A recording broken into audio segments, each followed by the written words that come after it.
Good evening. This tutorial, how to create an event, will look at the type of events that you would want to create in the system itself.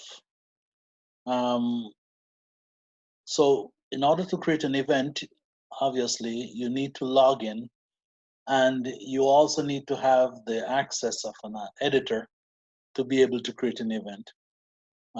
If you log in by clicking login there and enter your email and password.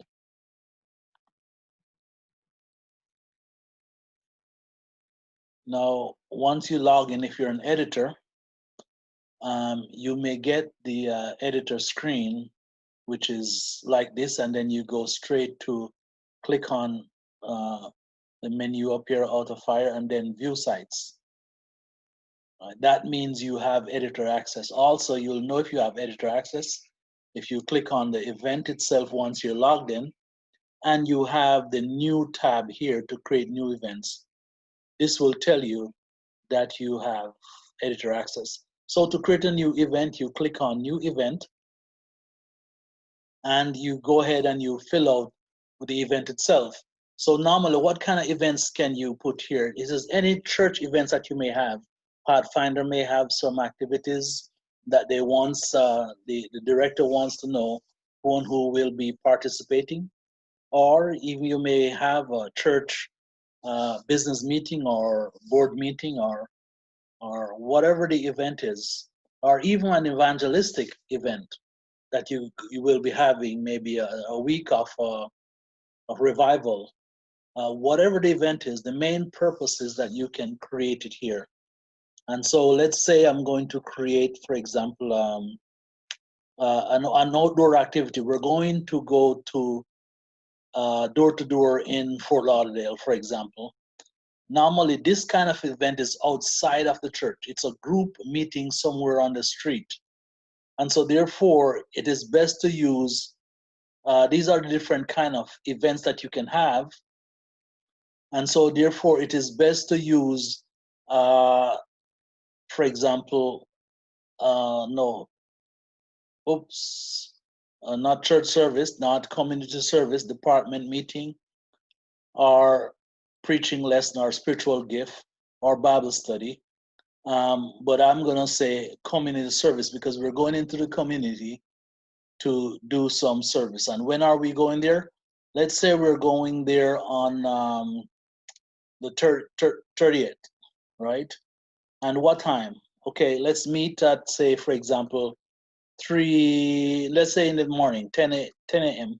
We're going to meet up there while the sun is not that hot, and we're going to work until midday. So how long it's going to be? Let's say it's going to be for 2 hours that we're going to be out there. And we're not going to repeat this event. If we're going to repeat it, we want to know, is it going to be daily or weekly, or how will it be? And if it's not repeated, when you repeat an event, the system automatically create next event whenever this event expires. So if we had repeated, then and if it expires on October 30th, then it creates the next event depending on if it's a 1 week from now or 2 weeks from now or even a month from now, it will automatically create that one. So for this one, we're not going to repeat it. And if we're not repeating it, then we don't need an end date. All right.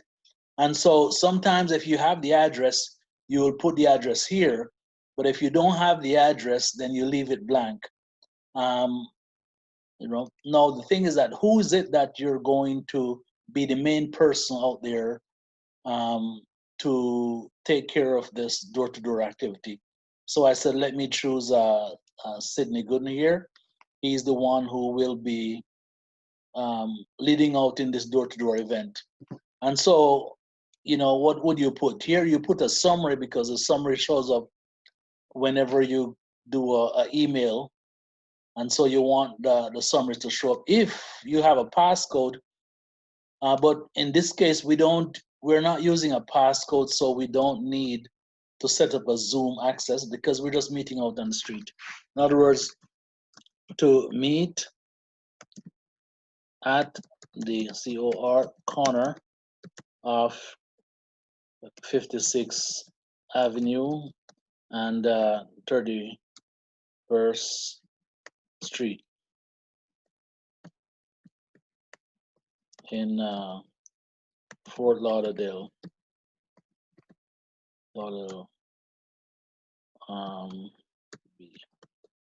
Bring your DRAs, tracks, and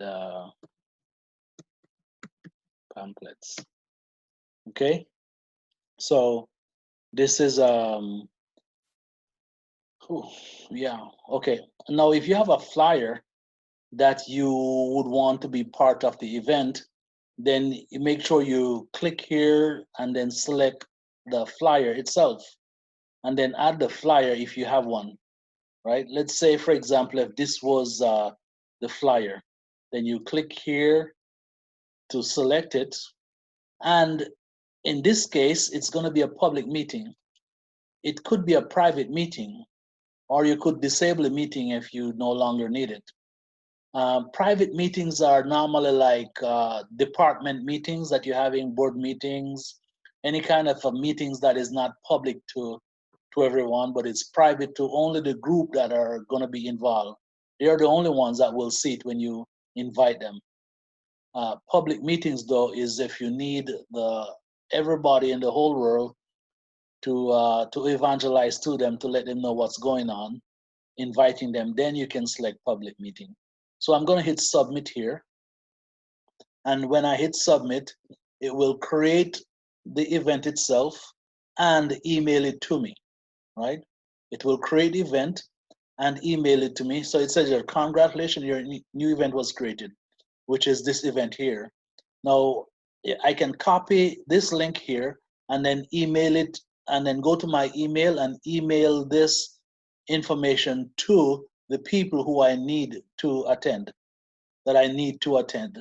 And so when they get the link and they click on the link, it will come to this one page itself where they have the ability to register. Once they register, then you will know and see who are planning to be there at going door to door in Fort Lauderdale on Wednesday, October 30th, right? Now, also you can, if you want, from here, go ahead and send invitation directly from here to people who you would like to see attend. So you don't have to go to your email. So for example, from right here, if you know their email address, you can say it's coming from you. And once you hit send, the system will send them an invitation saying it's coming from you, inviting them to this event itself for them to be able to click on the link and be registered, right? And so that is how you create an event. Again, as mentioned, events can be created by only the people who have access to the system as an editor. If you have access as an editor, then you have the ability to create events, and you can also edit them also. You can edit the event itself. And again, mainly for department meetings, you may want to make it private so that only those who are invited and have registered will see the invitation. The others may not see it. All right. All right. So that's what I have in regards to creating events. All right. Let me go check and see if the flyer was attached, because the flyer, okay, there's a flyer that would be attached. And if and when somebody registered, you will see the person that's registered and how many registered for the event. All right, that's what I have. Take care. Bye-bye.